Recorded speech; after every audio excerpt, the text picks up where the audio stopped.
আসসালামু আলাইকুম। Vanilla soft cake তৈরি করতে গিয়ে অনেকেই ঝামেলায় পড়েন, তবে আমি বলবো যারা নতুন নতুন কেক শিখছেন শুধুমাত্র 2টি ডিম দিয়ে আজকের এই কেকটি চেষ্টা করতে পারেন। আমি অনেক ইজিভাবে এই কেকটি তৈরি করেছি, যে কেউ এই কেকটা তৈরি করতে পারবেন। তো আশা করছি আজকের এই কেকের রেসিপিটা ভালো লাগবে সবার কাছে। কেক তৈরির জন্য আমি 2টা ডিম নিয়েছি, তারপর একটা বাটিতে নিয়ে নিচ্ছি 1/3 কাপ নিয়ে নিচ্ছি চিনি, 1/3 কাপ নিয়ে নিচ্ছি রান্নার রেগুলার তেল, চিমটি পরিমাণ দিয়ে দিচ্ছি সল্ট, 1 চা চামচ দিয়ে দিচ্ছি ভ্যানিলা এসেন্স। তারপর এই উপকরণটাকে খুব ভালো করে একটা হ্যান্ড উইক্স দিয়ে মিশিয়ে নিতে হবে। এই মিশ্রণটাকে ততক্ষণ ধরে মেশাতে হবে যতক্ষণ না চিনিটা গলে যাচ্ছে আর মিশ্রণটা দেখতে অনেকটা ফ্লাফি হয়ে যাচ্ছে।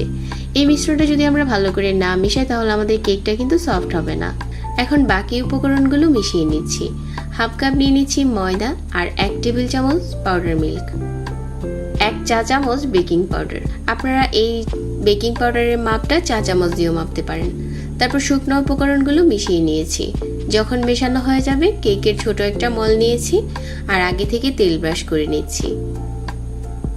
একটা বাটার পেপার বিছিয়ে দিচ্ছি, তবে এখানে নর্মাল কাগজটাও নিতে পারেন। একইভাবে তেল ব্রাশ করে নিতে হবে।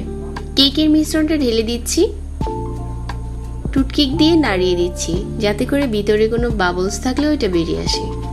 তো আমাদের কেকের মলটা এখন রেডি। আর আগে থেকে চুলায় একটা পাত্র বসিয়ে প্রিহিট করে নিয়েছি।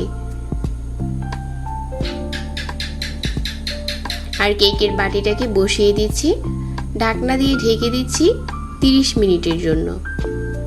তবে আপনি চাইলে এখানে 35 মিনিটও চুলাতে বসিয়ে রাখতে পারেন, ওই ক্ষেত্রে কেকটা কিছুটা লালচে হবে। তো আমার এখানে 30 মিনিট হয়ে গেছে আর কেকটা বেক করা হয়ে গেছে। চুলার আঁচটা কিন্তু মাঝারি রাখতে হবে। মাঝারি আঁচে আমি কেকটা বেক করে নিয়েছি। তবে একইভাবে যদি কেউ ওভেনে তৈরি করতে চান ওই তাপমাত্রাটাও দেওয়া আছে, দেখে নিতে পারেন। তো কেকটা ভিতর থেকে খুব ভালো করে কুক হয়ে গেছে। তারপর কেকটাকে আমরা ঠান্ডা করে নিয়েছি আর বাটি থেকে ঢেলে নিচ্ছি। খুবই সফট হয়েছে এই কেকটা। এখন এই কেকটা পরিবেশনের জন্য উপরে একটু পাউডার সুগার দিয়ে দিচ্ছি।